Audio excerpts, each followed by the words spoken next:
네, 안녕하세요. 주도현입니다. 오늘 2월 22일 토요일이고요. 오늘도 XRP, 리플의 XRP 같이 한번 살펴보도록 하겠습니다.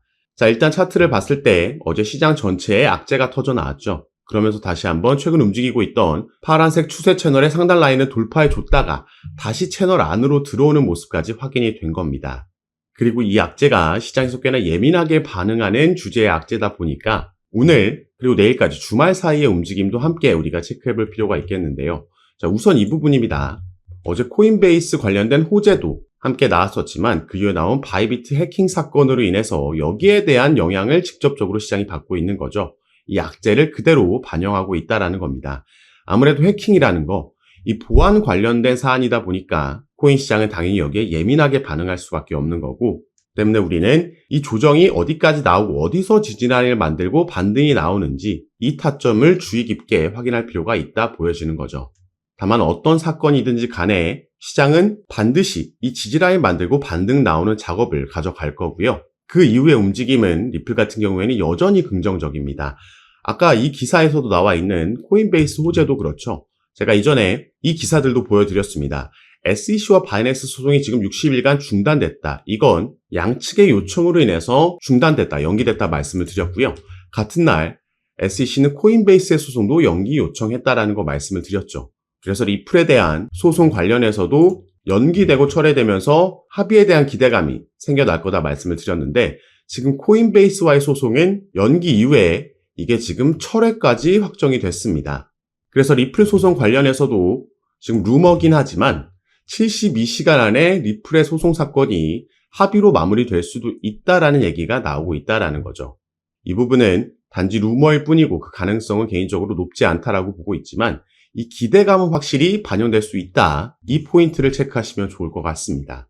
그리고 ETF 같은 경우에도 최근에 브라질에서 리플의 ETF가 처음으로 출시가 됐고 또 새롭게 임명된 SEC 위원장도 4월부터는 SEC 합류하면서 임기를 시작할 것으로 보이고 있기 때문에 여기에 대한 긍정적인 소식도 기대해 볼 수가 있겠죠.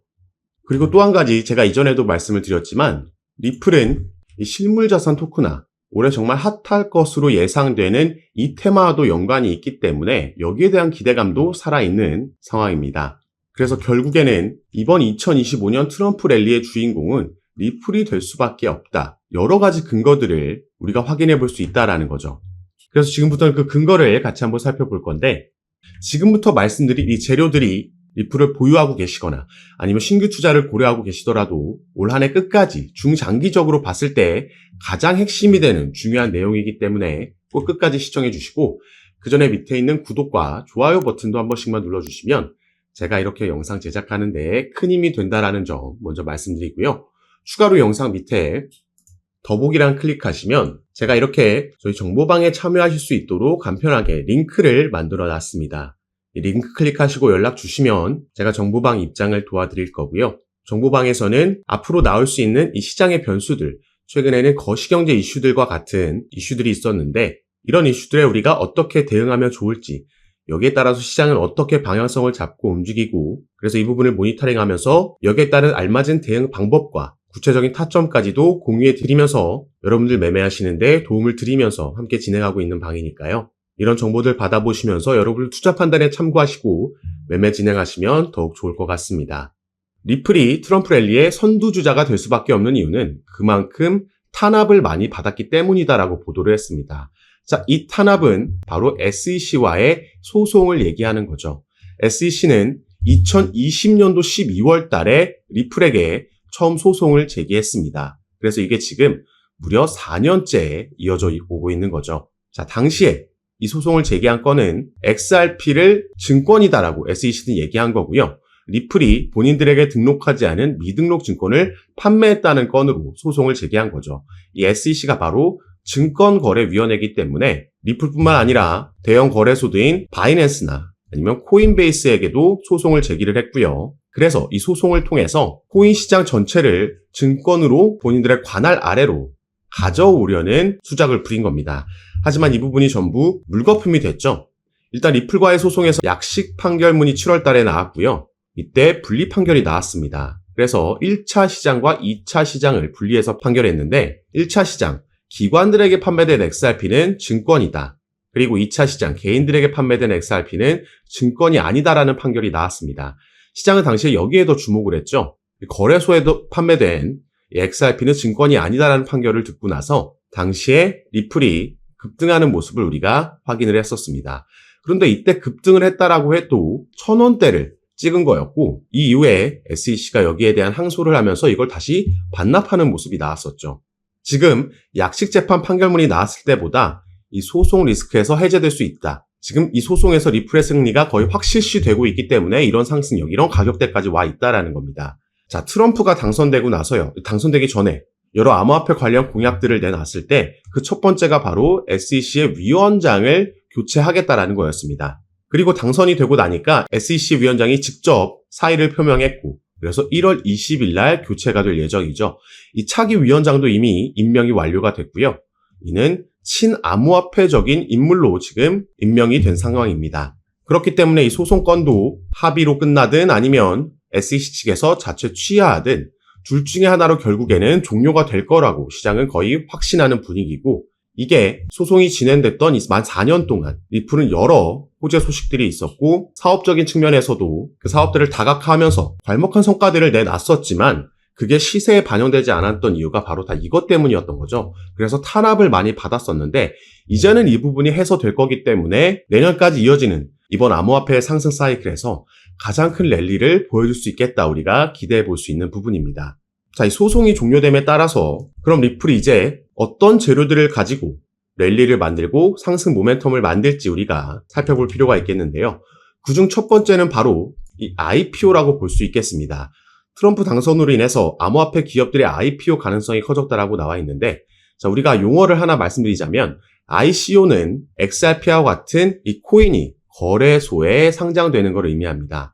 반면 IPO 같은 경우에는 이 XRP를 발행하는 기업, 바로 리플랩스죠. 리플랩스가 미국의 증권시장에 상장되는 것을 의미합니다. 이게 당연히 더 큰 먹거리라고 우리가 볼 수가 있겠죠. 그리고 리플 같은 경우에는 이 IPO를 사실 이전부터 소송이 진행되고 있을 때부터 준비해 왔었습니다. 그래서 작년에도 이런 기사가 나왔었죠. 리플의 IPO 가능성 솔솔, XRP $600 넘을 수도 있다. 자, 이건 정확하게는 XRP가 아니라 리플이 IPO를 했을 때 나스닥에 상장됐을 때 리플의 주가를 얘기를 했던 거였습니다. 자, 4월 달에 일단 작년 4월 달에요. 리플 같은 경우에는 뉴욕에서 비공개 로드쇼를 개최했었습니다. IPO 관련 로드쇼였고 그래서 당시에 이 로드쇼에 대부분의 투자 기업들이 전부 참여했었다라고 보도가 나갔었죠. 그런데 작년 4월이면 작년 7월에 약식 판결이 나왔으니까 그 전이죠. SEC와의 소송이 어떻게 될지 모르는 상황이었고 때문에 투자 기업들 입장에서는 이 리스크가 워낙 컸기 때문에 이게 더 이상 진행될 수는 없었습니다. 하지만 일단 이 부분을 준비하고 있었다라는 건 우리가 당시에 이런 비공개 로드쇼를 통해서 알 수 있었던 거고 자, 작년 10월 달에는 리플 홈페이지에 리플이 이렇게 이 IPO 관련 포지션을 공개 채용하는 공고글도 올렸었죠. 이런 준비를 하고 있었고 그래서 만약에 추후에 리플이 정말로 나스닥에 상장하게 되면 IPO를 진행하게 되면 리플의 주가는 $600 넘을 거고 XRP 같은 경우에는 $35 이상 갈 수 있다라는 전망들이 나왔던 겁니다. 그리고 이제 트럼프가 당선됨에 따라서 SEC의 소송이 종료될 거라는 기대감에 다시 한번 최근에는 이런 리플이 기업 공개에 착수했다라는 기사를 우리가 당연히 기대해 볼 수 있었던 겁니다. 이게 충분히 내년에도 진행 가능성이 있고 조금 더 구체적인 소식이 들려온다면 이건 정말 리플에게는 폭등 재료가 돼줄 수 있는 그 첫 번째 요인이 된다라는 거죠. 그리고 또 한 가지는 리플이 10월 달에 발표했었던 바로 이 수탁 서비스가 되겠습니다. 자, 리플은 작년부터 무려 2개의 수탁 기업을 인수를 했습니다. 이걸 전부 현금으로 인수를 했었고 당시에 메타코라는 가장 먼저 스위스 기반을 둔 수탁 업체를 인수하면서 주목을 받았었는데 자, 일단 이 수탁 서비스가 뭔지부터 우리가 알아야겠죠. 밑에 보시면 이 수탁 서비스 영어로는 커스터디 서비스라고 하는데 이건 디지털 자산을 보관할 수 있도록 지원하는 서비스. 은행과 핀테크 고객이 디지털 토큰을 보관하고 유지할 수 있도록 하는 다양한 기능을 제공하는 겁니다. 그래서 마치 은행과 같은 역할을 할 수 있다라는 거죠. 아까 말씀드렸던 메타코라는 스위스 기반의 커스터디 업체를 기업을 인수했을 때는요. 이미 메타코가 보유하고 있던 고객들이 꽤나 세력급이라고 볼 수 있는 대형 기업들이었고 이제는 이 기업들이 리플의 고객사가 된 겁니다. 그런데 여기서 더 중요한 건 바로 이게 블랙록과 연관이 있기 때문이죠. 자, 블랙록의 CEO 레리 핑크라는 인물은요, 비트코인과 이더리움의 ETF, 이건 모든 자산 토큰화의 시작이다라고 얘기를 했습니다. 자, 블랙록은 여러분 많이 들어보셨겠지만 세계 최대 자산 운용사고, 작년에 비트코인 그리고 시장의 상승력에 시작을 이끌었던 게 바로 블랙록이었습니다. 당시에 비트코인 현물 ETF를 신청했다라는 소식이 전해졌을 때 이미 이런 상승력이 시작됐고, 결국에는 비트코인에 이어서 이더리움까지 현물 ETF를 승인을 받은 거죠. 그리고 밑에 인터뷰 내용을 조금 더 보시면요. 자, 그는 이 위험한 신생 자산군에 대한 노출을 제공하는 안전한 방법으로 평가받는 이 ETF가 금융시장 기술혁명의 1단계였고, 2단계는 모든 금융자산의 토큰화가 될 거라고 얘기한 겁니다. 자, 그래서 블랙록이 주목하고 있는 게 지금 RWA, 리얼 월드 에셋, 이게 바로 모든 금융자산, 실물자산의 토큰화죠. 최근에 그래서 블랙록은 RWA 펀드도 출시했고요. 그래서 RW 관련 테마들이 이때 급등을 보여줬었습니다. 자, 그러면은 이 RWA, 모든 실물자산 토큰화가 어떻게 리플에 연결되어 있는지도 살펴볼 건데, 다시 우리가 이 리플의 기사로 돌아와서요, 조금 더 밑에 내용까지 살펴보도록 하겠습니다. 자, 리플은 향후 점점 더 많은 실물 자산이 디지털 토큰으로 거래될 것을 예상하며 커스터디 서비스 고객이 리플 레저를 사용해서 법정 화폐, 금과 석유 같은 상품, 부동산 등 실물 자산을 토큰화할 수 있도록 할 것이라고 밝힌 거죠. 지금 이게 그래서 RWA가 커스터디 서비스와 직접적으로 연관이 있는 분야라는 겁니다. 블랙록은 지금 이 RWA 주목하면서 여기를 키우고 투자할 생각인 거고, 이것과 함께 클 수밖에 없는 커스터디 사업을 리플이 작년부터 준비하면서 여기에 또 선두주자로 나가고 있다라는 거죠. 이게 또 내년에 더 커질 영역, 앞으로 미래 먹거리가 돼줄 영역이기 때문에 이 부분에 따른 리플의 사업 확장과 또 XRP 시세 상승을 기대해 볼 수 있다라는 거죠. 이거 외에도 아까 우리가 잠깐 살펴봤던 ETF, 비트코인과 이더리움 다음에는 지금 리플의 XRP와 솔라나가 가장 유력한 다음 ETF 후보입니다. 그래서 XRP 같은 경우에는 벌써 여러 자산 운용사들에서 리플의 현물 ETF를 신청해 놓은 상황이고요. 이 ETF의 승인 권한을 가지고 있는 게 바로 또 미국의 증권거래위원회 SEC이기 때문에 친암호화폐적인 새로운 위원장이 들어오고 나면 이 부분도 충분히 승인 가능성이 올해 안에 있다, 이렇게 보고 있습니다. 그래서 리플은 올해까지 이어질 암호화폐 상승 사이클에서 가장 크게 우리가 주목해 봐야 되는 코인이라는 거고, 다만 한 가지 염두에 두셔야 되는 건 아무리 상승 사이클이 있다라고 해도 그 뒤에는 하락 사이클이 따라오기 마련입니다. 이건 우리가 2021년도에도 경험해 봤고 2017년도에도 마찬가지였죠. 그래서 결국에는 어디까지 목표가를 잡고 우리가 수익 실현을 하느냐가 중요한 거고, 그 전에 상승 사이클 안에서도 상승과 조정은 반복적으로 나올 수밖에 없습니다. 절대 계속해서 상승만 하는 차트는 있을 수가 없죠. 그런데 최근과 같이 막 상승을 계속하니까 앞으로 더 올라갈 거라는 막연한 기대감, 그리고 나만 뒤처지고 있다라는 포모 현상 때문에 뒤늦게 추격 매수가 들어가고, 또 어떤 변수로 인해서 아니면 기술적인 부분으로 인해서 조정이 나왔을 때 이걸 견디지 못하고 이 흐름을 파악하지 못하고 패닉셀을 하게 되면요, 결국에 차트는 상승을 했지만 이렇게 타점을 잡다 보면 나는 손실 볼 수도 있는 이런 상황이 발생을 한다라는 거죠.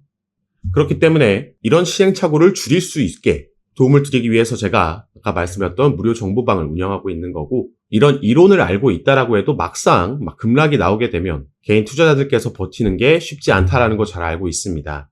그래서 꼭 제가 운영하는 정보방이 아니라고 하더라도 이전 상승 사이클과 하락 사이클을 전부 다 경험해 봤던 전문가들의 의견을 들으면서 또 함께 투자하시는 분들과 정보 공유하면서 이번 사이클에서 대응 잘 하셨으면 좋겠고요. 마지막으로 다시 한번 제가 운영하고 있는 정보밤에 참여하시는 방법만 말씀드리고 영상 마무리하도록 하겠습니다. 자, 영상 밑에 보시면 더보기란이라고 있고요. 그걸 클릭하시면 이렇게 밑에 링크를 남겨놨습니다. 그래서 이 링크를 클릭하시고 정보방 입장하시면 앞으로 우리 코인 시장에 영향을 줄 수 있는 이 거시경제 이슈들부터 이런 이슈에 따라서 시장을 어떻게 반응하는지 확인하고 여기에 알맞는 대응 방법, 구체적인 타점까지 공유해 드리면서 여러분들과 함께 매매를 진행하고 있습니다. 시장의 움직임이 빠르게 나올 때에는 제가 이렇게 미리 촬영하고 나중에 유튜브에 업로드한 영상을 보시고는 실시간으로 대응을 하실 수가 없기 때문에 이런 정보들과 대응 방법 받아보실 수 있도록 미리 입장하시고 여러분들 투자 판단에 참고하시면 더욱 좋을 것 같습니다. 그래서 올 한 해 기대되고 있는 이 코인 시장의 강세장에서 영상 시청하시는 구독자분들 모두 꼭 큰 수익 얻어가시는 한 해로 만드셨으면 좋겠고요. 오늘 영상도 끝까지 시청해 주셔서 너무 감사드립니다. 감사합니다.